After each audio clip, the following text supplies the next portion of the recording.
السلام عليكم ورحمة الله وبركاته. الحمد لله رب العالمين، الصلاة والسلام على أشرف الأنبياء والمرسلين سيدنا ونبينا محمد وعلى آله وأصحابه الطيبين الطاهرين، أما بعد.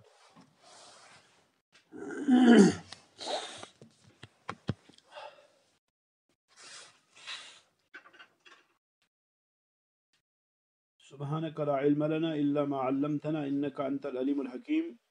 ربنا تقبل منا إنك أنت السميع العليم. کل کچھ فنی خرابی کی وجہ سے درس جو ہے وہ منقطع ہوتا رہا. اللہ سے دعا ہے کہ آج ہمارا یہ درس جو ہے یہ مکمل ہو. تو ہم کہہ رہے تھے کہ قرآن کی تفسیر سب سے اچھا تفسیر القرآن بالقرآن، اور پھر تفسیر القرآن بالسنہ، اور پھر تفسیر القرآن باقوال الصحابہ، اور پھر جو ہے وہ تفسیر القرآن باقوال التابعین. یہ سب سے عمدہ تفسیریں ہیں. اور ہم نے پچھلے درس میں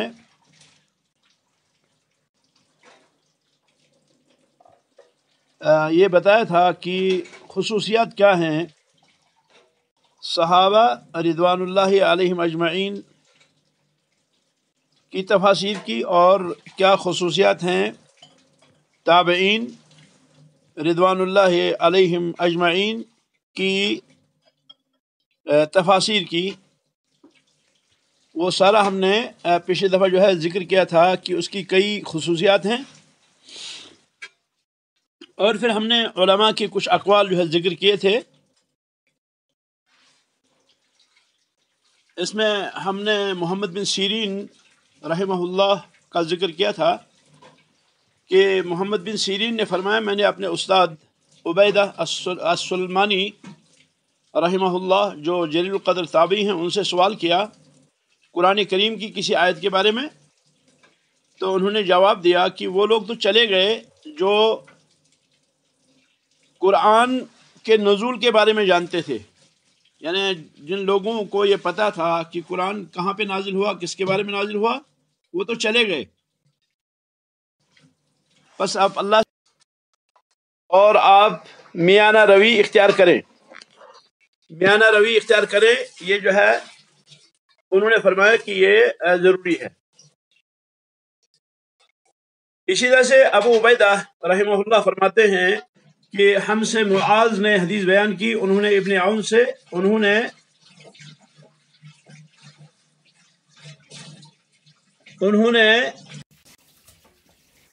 عبداللہ ابن مسلم بن یسار سے روایت کی کہ اذا حدثت عن اللہ حدیثا فقف.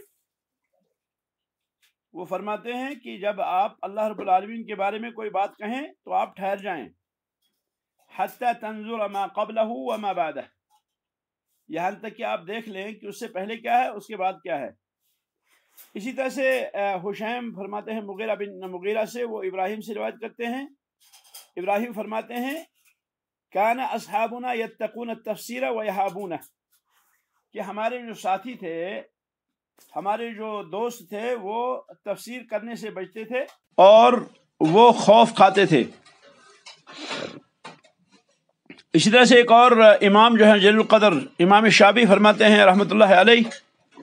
فرماتے ہیں واللہ ما من آیت الا وقد سألت عنها ولکنها الروایت عن اللہ. فرماتے ہیں کہ کوئی آیت ایسی نہیں جس آیت کے بارے میں نے سوال نہ کیا ہو، کوئی آیت ایسی نہیں جس آیت کے بارے میں نے سوال نہ کیا ہو، مگر بات صرف اتنی سی ہے کہ یہ جو ہے یہ اللہ رب العالمین کے طرف سے روایت کرنا ہے. یعنی بات یہ ہے کہ ہم جو قرآن کی تفسیر کرتے ہیں تو قرآن کی تفسیر اللہ رب العالمین کی روایت ہے، اور اللہ رب العالمین کی مراد کو کون جانتا ہے؟ اللہ رب العالمین کی مراد کون جانے، یہ کوئی جو ہے قطعی طور نہیں بتا سکتا۔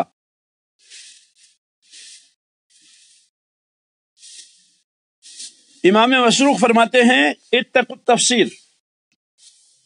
اتقوا التفسیر، تفسیر سے بچو، فإنما هو الروایۃ عن اللہ، کیونکہ یہ جو ہے یہ اللہ رب العالمین کی طرف سے روایت ہے۔ تو یہ آثار صحیحہ ہیں، احادیث صحیحہ ہیں جو مقطوع ہے، آثار مقطوعہ، یا جس کو آپ کہیں گے احادیث مقطوعہ، یعنی جو تابعین سے مروی ہے، اور اس طرح سے بھی بہت سے جو ہے سلف رضوان اللہ علیہم اجمعین ائمہ کے اقوال جو ہیں وہ منقول ہے اس بارے میں، جو اس بات پر محمول ہیں کہ سلف رضوان اللہ علیہم اجمعین حرج سمجھتے تھے تفسیر کے بات میں بات کرنا، خصوصاً اس چیز کے بارے میں جس کا ان کو علم نہیں ہوتا تھا، جس چیز کے بارے میں ان کو علم نہیں ہوتا تھا اس چیز کے بارے میں وہ بات کرنا بہت ہی بھاری سمجھتے تھے، بہت ہی، جس کو آپ کہیں کہ جو ہے بہت ہی عظیم سمجھتے تھے، وہ اس بارے میں بات نہیں کرتے تھے۔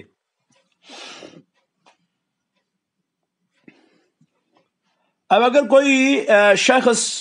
قرآن کریم کے بارے میں لغوی شرعی اعتبار سے بات کرتا ہے، اس کو علم ہے اس کی لغوی اعتبار سے معنی اور شرعی اعتبار سے اس کے معنی پر، اور پھر وہ بات کرتا ہے، تو اس میں کوئی حرج نہیں ہے، اس میں کوئی حرج نہیں ہے۔ اسی لیے ان لوگوں سے اور اس کے علاوہ دوسرے بھی بہت سارے لوگوں سے جو ہے کیا مروی ہیں، منقول ہیں، بہت سے لوگوں سے منقول ہیں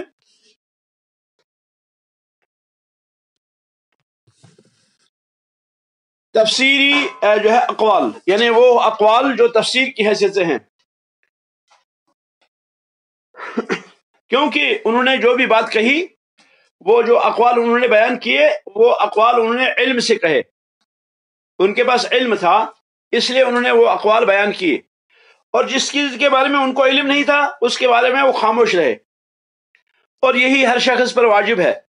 ہر شخص پر یہی واجب ہے کہ قرآن کے بارے میں اس کو علم ہے، قرآن کی تفسیر کے حوالے سے جو اس کو علم ہے اس کو بیان کرے، اور جو قرآن کے حوالے سے علم نہیں ہے اس کے پاس، اس میں جو ہے خاموشی اختیار کرے، کیونکہ جس چیز کا شخص کو علم نہیں ہے اس کے بارے میں سکوت واجب ہے، اور اسی طرح سے واجب ہے اس چیز کو بیان کرنا جس چیز کے بارے میں اس کے پاس علم ہو۔ اگر علم ہے تو پھر واجب ہے اس کو بیان کرنا، اور اگر علم نہیں ہے تو پھر خاموش رہنا واجب ہے۔ یہ بہت عظیم معیار ہے قرآن کریم کی تفسیر کے حوالے سے بالخصوص، اور دیگر علوم کے بارے میں بالعموم، کہ اگر شخص کو پتہ ہے تو شخص بولے، اور اگر نہیں بولتا ہے تو وہ مجرم ہے، اور اسی طرح سے اگر کوئی شخص جو ہے کیا ہے اس کو علم نہیں ہے تو اس کے بارے میں خاموش رہے، اور خاموشی رہنا جو ہے یہ کیا ہے، یہ علم ہے۔ اللہ تعالیٰ نے ارشاد فرمایا لَتُبَيِّنُنَّهُ لِلنَّاسِ وَلَا تَكْتُمُونَهُ، لَتُبَيِّنُنَّهُ لِلنَّاسِ وَلَا تَكْتُمُونَهُ، سورۃ آل عمران آیت نمبر 187۔ اللہ تعالیٰ نے فرمایا لَتُبَيِّنُنَّهُ، تم اسے لوگوں سے جو ہے بیان کرو گے، وَلَا تَكْتُمُونَهُ، اور تم اسے نہیں چھپاؤ گے۔ تو گویا کہ اگر علم ہے تو علم کو بیان کرنا واجب ہے، اور اگر علم نہیں ہے تو پھر خاموش رہنا واجب ہے۔ تیسرا جو راستہ ہے کہ علم ہے ہی نہیں میرے پاس لیکن بولتا ہوں، تو یہ کیا ہے، یہ بہت بڑی حماقت ہے، بہت بڑی جہالت ہے، یہ بیوقوفی ہے، اور یہ اس سے بڑھ کر جو ہے وہ کیا ہے، وہ التقول علی اللہ ہے، اللہ رب العالمین کے بارے میں وہ بات کہنا ہے جو اللہ رب العالمین نے نہیں فرمائی۔ یہ ایسی بات ہے پھر جو اللہ رب العالمین کو پسند نہیں ہے، یا جو اللہ رب العالمین نے جو ہے پسند نہیں کی اور اللہ رب العالمین نے نہیں فرمائی۔ اگر آپ کو علم ہے تو علم ہے تو بولیے، بلکہ بولنا جو ہے واجب ہے، اس وقت علم کو نہ چھپائیے، اور اگر پتہ نہیں ہے آپ کو تفسیر کا تو آپ خاموش رہیں. خاموش رہنا اس وقت واجب ہے. اندازہ لگانا اور قیاس لگانا یا اس قسم کی دوسری باتیں کرنا یہ جو ہے کیا ہے، یہ حرام ہے، یہ جائز نہیں ہے. چونکہ اللہ کے دین کا معاملہ ہے، چونکہ یہ معاملہ اس بات کا ہے کہ میں اللہ رب العالمین کی قرآن کی تفسیر کر رہا ہوں، میں اللہ رب العالمین کی قرآن کے بارے میں باتیں کر رہا ہوں. اور ایک حدیث میں آتا ہے جو کئی طرق سے مروی ہے کہ رسول اللہ صلی اللہ علیہ وسلم نے فرمایا من سئل عن علم فکتمہ، جس شخص سے کسی علم کے بارے میں سوال ہوا، اس کو علم تھا لیکن اس نے اس علم کو چھپایا، الجم یوم القیامت بلجام من نار، تو قیامت کے دن اس کو آگ کا لگام لگایا جائے گا، آگ کا لگام لگایا جائے گا. تو گویا کہ اگر علم ہے تو پھر چھپاتا ہے شخص تو اسے قیامت کے دن جو ہے آگ کا لگام لگایا جائے گا، آگ کا لگام اسے ڈالا جائے گا اس کے جو ہے اس کے منہ میں، کیونکہ اس نے علم چھپایا ہے. ابن جریر فرماتے ہیں رحمۃ اللہ علیہ کہ محمد بن بشار نے ہم سے حدیث بیان کی. محمد بن بشار فرماتے ہیں ہم سے معمل نے حدیث بیان کی. وہ فرماتے ہیں ہم سے سفیان نے حدیث بیان کی. سفیان نے ابو الزناد رحمہ اللہ سے حدیث بیان کی. وہ فرماتے ہیں کہ ابن عباس نے فرمایا التفسیر علی اربعۃ اوجہ، التفسیر علی اربعۃ اوجہ، تفسیر جو ہے وہ 4 طرح کی ہے. وجہ تعریفہ العرب من کلامہا، ایک وجہ، ایک طریقہ جو ہے، ایک وجہ جو ہے تفسیر کی وہ یہ ہے جو عرب پہچانتے ہیں، یعنی عرب اپنے کلام سے اس تفسیر کو پہچانتے ہیں، عرب جانتے ہیں کہ یہ اس کا معنی کیا ہے، وہ سمجھتے ہیں. اور اسی طرح سے وَتَفْسِيرٌ لَا يُعْذَرُ أَحَدٌ بِجَهَالَتِهِ، ایک تفسیر وہ ہے کہ جس سے جاہل رہنا کسی کے لیے مجبوری نہیں ہے، یعنی اس سے جاہل رہنا، اس سے غافل رہنا یہ معذرت نہیں سمجھی جائے گی. اور ایک تفسیر وہ ہے جسے صرف علماء جانتے ہیں، اور ایک تفسیر وہ ہے جسے صرف اللہ رب العالمین جانتے ہیں. اس طرح سے یہ جو عظیم رسالہ تھا ہمارا، جو مقدمہ فی اصول التفسیر، یہ مکمل ہوا. اور یہ مکمل جو ہوا اس میں تفسیر بالرأی کے مسئلے کو جو ہے ذکر کیا گیا، اور تفسیر بالرأی یعنی قرآن کی تفسیر کرنا بغیر حجت کے اور بغیر دلیل کے، بس صرف اپنی رائے سے قرآن کی تفسیر کرنا، یہ جو ہے یہ تفسیر بالرأی کہلاتا ہے.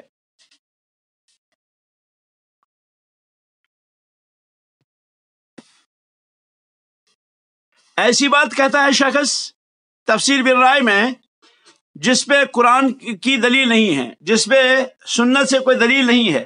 جس سے اقوال صحابہ سے کوئی دلیل نہیں ہے، اور نہ ہی عربی زبان سے اس پہ کوئی دلیل ہے، بس وہ ایک رائے ہے اس کی،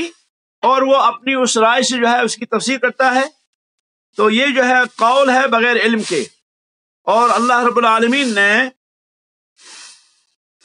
بغیر علم کے کوئی بات کہنا، بغیر علم کے کسی بات کا کہنا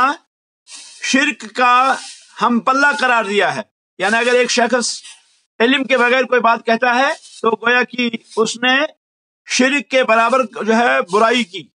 جتنی قباحت شرک کی ہے اتنی ہی قباحت بغیر علم کے کوئی بات کہنا ہے. کیونکہ شرک بھی اللہ رب العالمین کے بارے میں اتہام ہے، بہتان ہے. کسی کے لیے جائز نہیں کہ وہ قرآن کی تفسیر کرے صرف اپنی رائے سے، کیونکہ رائے کے ذریعے تفسیر کرنا مذموم ہے اور منہی عنہ ہے. کیونکہ یہ اللہ رب العالمین میں تقول آتا ہے، یعنی یہ گویا کہ اللہ رب العالمین کے بارے میں شخص کہتا ہے ایسی چیز جس کا اس کو علم نہیں ہے. تو گویا کہ جہاں اللہ رب العالمین نے شرک کی قباحت بیان فرمائی کہ شرک جو ہے وہ کیا ہے، وہ اللہ رب العالمین کے بارے میں ایسی بات کا کہنا ہے، ایسی بات کا اقرار کرنا ہے جو بات اللہ نے نہیں کہی، جس بات کی اللہ رب العالمین نے اجازت نہیں دی. اسی طرح قرآن کے بارے میں کوئی ایسی بات کہنا جو علم کے بغیر ہو، وہ جو ہے اللہ رب العالمین نے اس کی اجازت نہیں دی۔ اب جو شخص یہ کہتا ہے قرآن کی تفسیر کرتا ہے رائے کے ذریعے، اپنی رائے کے ذریعے سے، اور کہتا ہے کہ اللہ رب العالمین کے فلاں قول کا معنی یہ ہے، اور اس کے بعد دلیل نہیں ہے یہ کہنے کی، اس کے بعد دلیل نہیں ہے کہ قرآن سے یا سنت سے یا اقوال صحابہ سے یا اقوال تابعین سے جو اپنے اس قول کی دلیل کے طور پہ وہ پیش کرے، بس وہ ایک چیز جو ہے وہ ظاہر ہوئی، اس نے قرآن کو پڑھا اور قرآن پڑھنے کے بعد اس پر ایک چیز ظاہر ہوئی، تو یہ کیا ہے؟ یہ تفسیر بالرائے ہے۔ اور جو ایسا کہتا ہے بغیر دلیل کے، تو وہ جو ہے کیا ہے؟ یہ داخل ہے ان روایات میں، ان بہت ساری روایات میں، جن روایات میں قرآن کریم کی تفسیر کرنے کی ممانعت وارد ہوئی ہے اور سخت وعید وارد ہوئی ہے قرآن کریم کی تفسیر کرنے میں بغیر علم کے۔ حدیث کے اندر جو الفاظ آتے ہیں، حدیث کے اندر الفاظ آتے ہیں من قال فی القرآن بغیر علم، ایک حدیث ہے من قال فی القرآن بغیر علم، جس نے قرآن کے بارے میں علم کے بغیر کوئی بات کہی۔ دوسری روایت آتی ہے من قال فی القرآن برأیہ، جس شخص نے قرآن میں اپنی رائے سے کوئی بات کہی، فلیتبوأ مقعدہ من النار، اس کو چاہیے کہ وہ اپنا ٹھکانہ جہنم میں بنا لے۔ تو رائے سے مراد یہاں وہ رائے ہے جو علم کی بنیاد پہ نہ ہو۔ شیخ الاسلام رحمہ اللہ نے آخر کلام کے اندر بہت سے نقول جو سلف سے روایت کی، یہ اس کا خلاصہ یہی ہے کہ علم کے بغیر قرآن کے بارے میں کوئی بات کہنا جو ہے یہ قابل مذمت ہے۔ شیخ رحمہ اللہ نے ابو بکر صدیق رضی اللہ عنہ سے حدیث لائی کہ قرآن کے بارے میں بغیر علم کے کوئی بات کہنا جو ہے کیا ہے؟ یہ بہت ہی جرم ہے، عظیم جو ہے گناہ ہے۔ اسی طرح سے عمر رضی اللہ تعالیٰ عنہ سے فاقیہ و ابا کی تفسیر میں انہوں نے جو قول بیان کیا، جو ابو بکر رضی اللہ تعالیٰ عنہ کے قول کے بالکل قریب ہے، یعنی ان دونوں کا مفہوم ایک ہے، تو اس میں بھی جو ہے توقل علی اللہ یا قرآن کے بارے میں تفسیر کرنے کی جو ہے ممانعت موجود ہے۔ رہی بات کہ اگر کوئی شخص قرآن کے بارے میں بات کرتا ہے علم سے، یعنی کسی آیت سے وہ قرآن کی تفسیر کرتا ہے، کسی دوسری آیت کی تفسیر کرتا ہے، یا کسی آیت کی تفسیر سنت سے کرتا ہے، یا کسی آیت کی تفسیر اجتہاد سے کرتا ہے اور لغت عرب سے کرتا ہے، تو یہ جو ہے علم ایسا ہے کہ جس کے ذریعے سے قرآن کی تفسیر کرنا صحیح ہے، اس فہم کے مطابق جو اس نے سمجھا آیت سے یا حدیث سے یا لغت سے۔ صحابہ رضوان اللہ علیہم اجمعین ایسا ہی کرتے تھے، انہوں نے اجتہاد کیا اس فہم کی بنیاد پر جو فہم انہوں نے حاصل کیا تھا۔ تو خلفاء راشدین یا صحابہ رضوان اللہ علیہم اجمعین سے جو نہیں وارد ہوئی ہے، وہ تفسیر بالرأی جو ہے اس کی مذمت میں وارد ہوئی ہے، یعنی اس کی جو مذمت ہے وہ تفسیر القرآن بالرأی ہے، یعنی یہ سارے صحابہ، خلفاء یا اسی طرح سے تابعین کے جو اقوال اس بارے میں مذمت میں وارد ہوئے ہیں وہ تفسیر بالرأی۔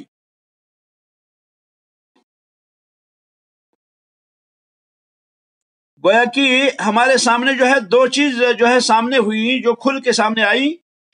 نمبر ایک کہ قرآن کریم کی تفسیر پر پیش قدمی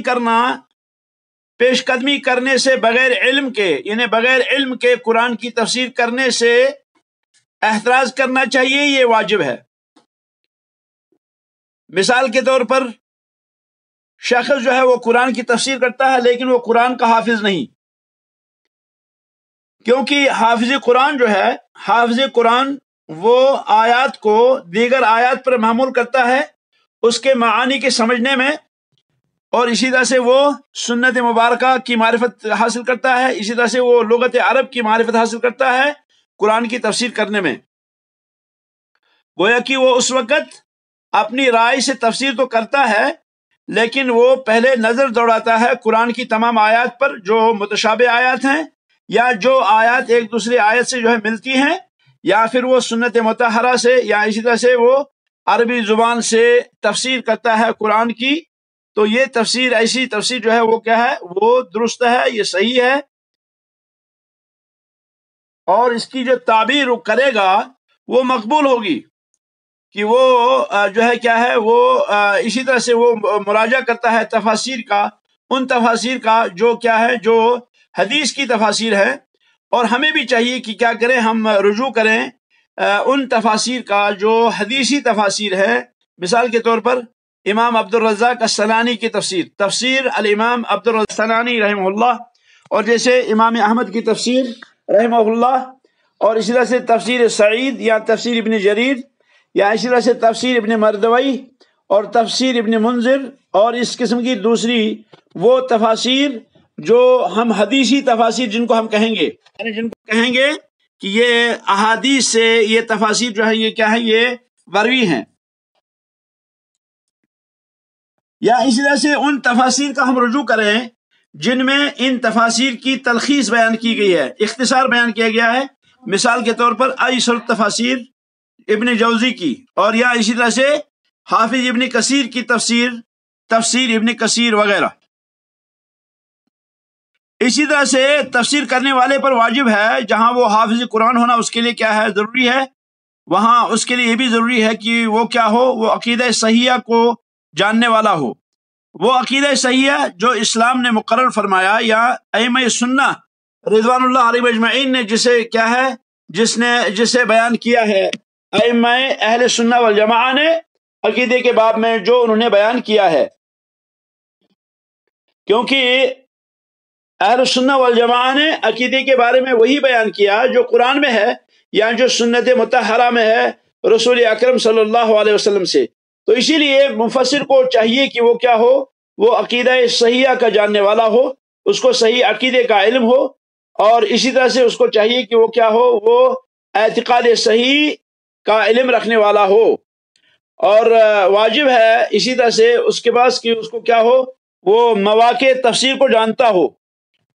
یعنی وہ جانتا ہو کہ تفسیر کیسے کی جاتی ہے، وہ یہ جانتا ہو کہ فلاں آیت کی تفسیر کہاں ملے گی،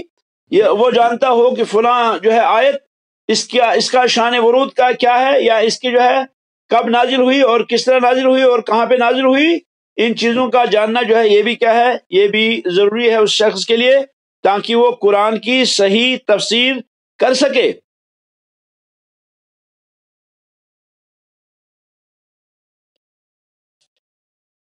جو شخص کتب تفسیر کا مراجعہ کرے گا،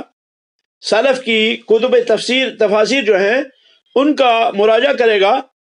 تو اور پھر اجتہاد کرے گا تفسیر کرنے میں، امید ہے کہ وہ شخص جو ہے کیا ہے، وہ اس ضمن میں آئے گا، وہ اس ضمن میں نہیں آئے گا جس کے بارے میں نبی علیہ السلام نے فرمایا، من قال فی القرآن بغیر علم فلیتبوأ مقعدہ من النار. یہ جس نے قرآن کریم کے بارے میں علم کے بغیر کوئی بات کہی، اس کو چاہیے کہ وہ اپنا ٹھکانہ جہنم میں بنا لے. یہ جو تفسیر قرآن بالرائے مذموم ہے، اس کی کئی شکلیں ہیں.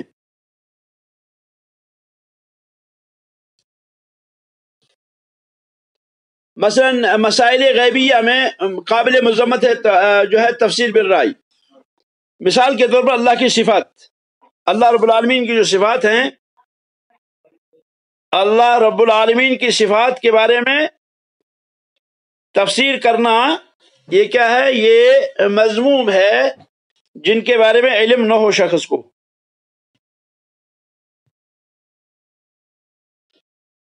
جن کے بارے میں علم نہ ہو ان کے بارے میں تفسیر کرنا یہ درست نہیں ہے.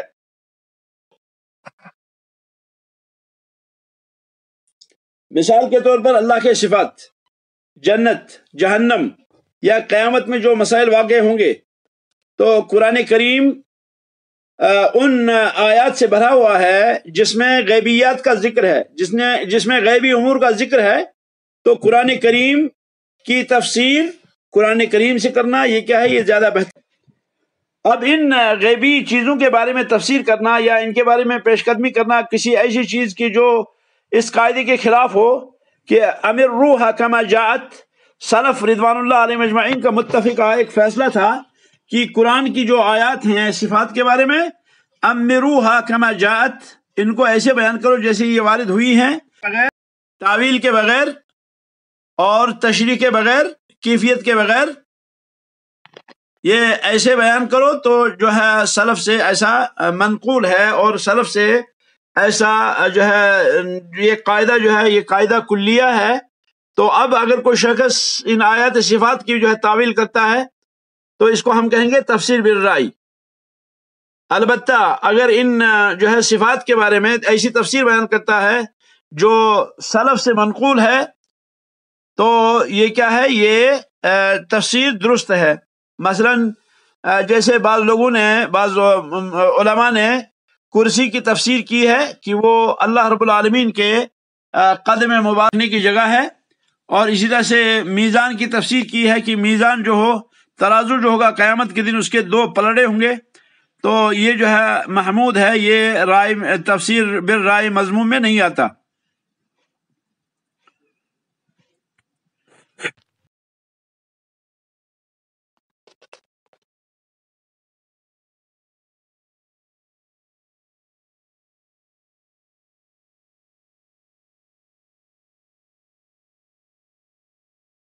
تفسیر بالرأی ایسے بھی ہوتا ہے کہ ہم قرآن کو محمول کریں ان چیزوں پر جو قرآن کے آیات کے خلاف ہو، جیسے برے عقیدے والے لوگ، جیسے بد مذہب لوگ، جیسے بدعتی لوگوں نے کیا کہ انہوں نے اپنے مسائل پر، اپنے عقائد پر کیا ہے، قرآن کو محمول کیا۔ اور بعض دفعہ ایسا بھی ہوتا ہے کہ جو ہے تفسیر شنی واقع ہوتی ہے، بری تفسیر واقع ہوتی ہے، وہ بدل دیتے ہیں قرآن کی مفہوم کو، قرآن کے مطالب کو۔ اسی طرح سے تفسیر بالرأی المضموم جو ہے، اس کی جو ہے تفسیر کرنا قرآن کریم کی مردود تعویل سے، یعنی تعویل جو ہے، تفسیر جو ہے وہ کبھی صحیح بھی ہو سکتی ہے اور کبھی وہ باطل ہوتی ہے۔ باطل یہ ہے کہ وہاں پہ کوئی دلیل جو ہے نہ ہو، کہ آدمی جو ہے ظاہری لفظ سے قرآن کے الفاظ کو پھیرے، تو یہ بھی جو ہے تفسیر بالرأی ہے، جس نے قرآن کے لفظ کو ظاہری سے پھیرا کسی قرینی کے بغیر دوسری طرف، یا بغیر حجت کے۔ تو یہ ساری جو ہے یہ کیا ہے، یہ تفاسیر یہ مذموم ہیں، اور مدارس تفسیر کے حوالے سے اس سے پہلے جو ہے بات ہو چکی ہے۔ تو گویا کہ یہ شیخ الاسلام محمد بن عبد الوہاب رحمۃ اللہ علیہ کا یہ جو اصول تفسیر میں مقدمہ تھا، یہ مکمل ہوا، اور اس میں جن موضوعات کا ہم نے ذکر کیا وہ آپ نے سنا،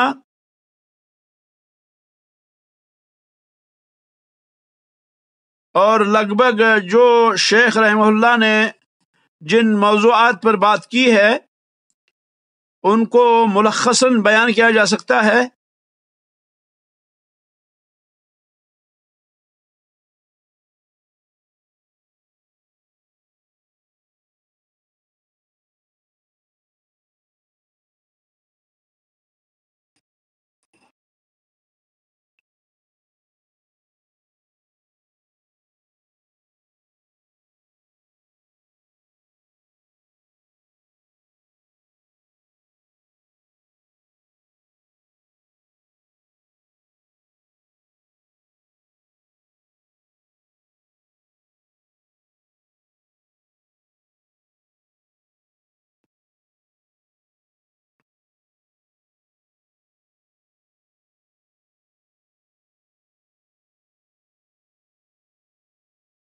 شیخ رحمہ اللہ نے سب سے پہلے اس رسالے کی تالیف کا سبب جو ہے بیان کیا، پھر بیان کیا کہ علم جو ہے یہ یا تو نقل مصدق ہے ان معصوم، یا قول ہے دلیل معلوم سے، اور اس کے بعد انہوں نے بیان فرمایا کہ امت کو قرآن فہمی کی کیا ضرورت ہے۔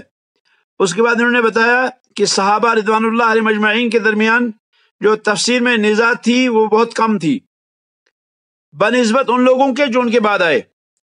پھر شیخ رحم اللہ نے ابن عباس رضی اللہ عنہ کا مدرسہ بیان کیا تفسیر میں، اور آپ کے تلامذہ کا ذکر کیا، اور اسی طرح سے صحیفہ صادقہ پہ بات کی شیخ رحم اللہ نے، اور اسی طرح سے امام شافعی اور امام احمد اور بخاری وغیرہ کا اعتماد تفسیر مجاہد پر، اور اسی طرح سے جو ہے امام احمد کی تفسیر کے بارے میں کلام کیا شیخ نے، اور پھر انہوں نے جو ہے ایک اہم ترین مسئلہ جو ہے ذکر کیا کہ استنباط اور استدلال کے شروط کیا ہیں قرآن کریم کی تفسیر میں، اور پھر آپ نے بیان کیا کہ تفسیری اسانید اور حدیث کی اسانید کے درمیان کیا فرق ہے،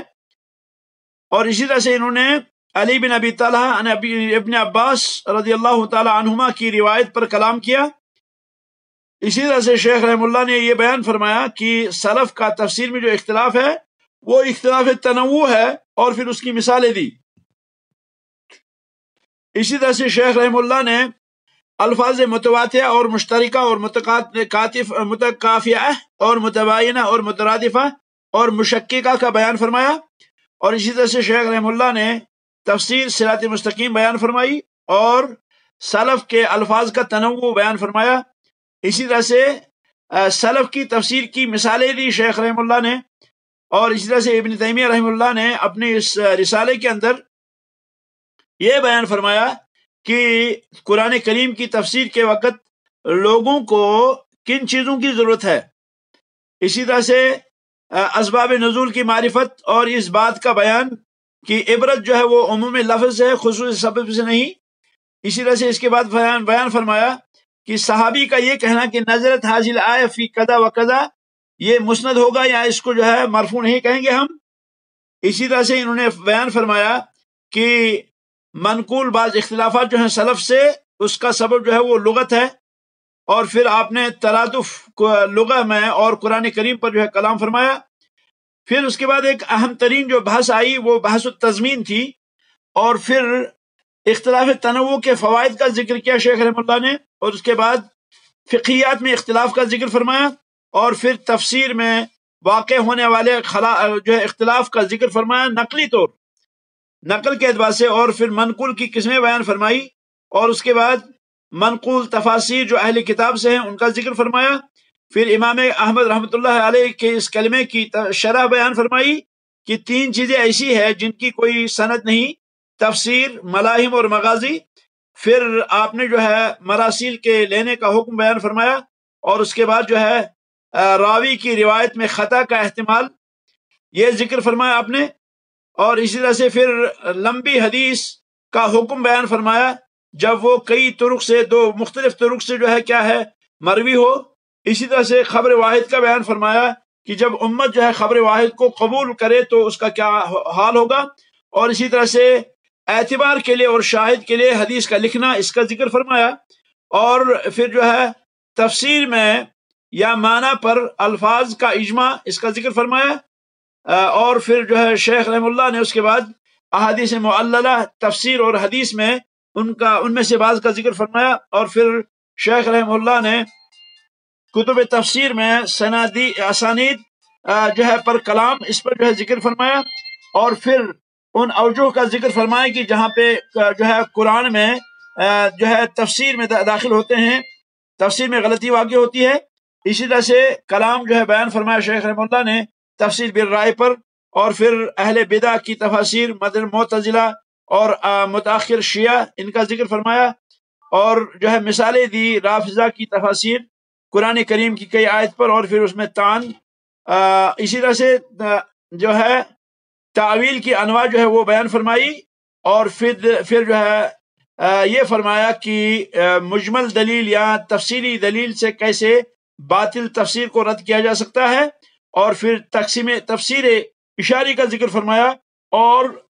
تفسیر کی صحت کی شروط ذکر فرمائے، اور تفسیر کے احسن طرق، اور تفسیر قرآن بالقرآن، اور تفسیر القرآن بالسنہ، تفسیر القرآن باقوال صحابہ، اور صحابہ کے نزدیک مدارس تفسیر، اور پھر یہ بیان فرمایا کہ صحابہ کی تفاسیر کو لینے میں ترجیح کے اسباب کیا ہیں، اور اسی طرح سے سدی رحمہ اللہ کی تفسیر پر کلام فرمایا اور اسرائیلیات کا ذکر فرمایا. اسی طرح سے اوجہ ترجیح کے کیا وجوہ ہیں اس کو بیان فرمایا، اور پھر قرآن کی تفسیر اقوال تابعین سے اس کا ذکر فرمایا، اور پھر تفسیر بالرائے کے مدارس کا ذکر فرمایا، اور پھر اجماع تفسیر میں اجماع کے مسلک پر مناقشہ کیا، اور پھر آخر پہ شیخ رحمہ اللہ نے تابعین کی تفاسیر کی خصوصیات کو بیان فرمایا. اور پھر آج جیسے کہ قرآن کریم کی تفسیر میں تشدد جو ہے رائے مضمون پر تشدد، اور اسی طرح سے سلف رضوان اللہ علیہم اجمعین کے اس بارے میں اقوال ان کا ذکر فرمایا. اور اس طرح سے یہ ہمارا جو ہے جو رسالہ تھا جس کو ہم نے لیا تھا اس کو ہم نے مکمل کیا اللہ کی توفیق سے. هذا وصلی اللہ وسلم علی خیر خلق محمد وعلی آلہ واصحابہ اجمعین. سبحانک اللہم وبحمدک اشہد ان لا الہ الا اللہ استغفرک واتوب الیک. اگر کوئی منٹ باقی ہو اور کسی کا کوئی سوال ہو، سوال کر سکتے ہیں.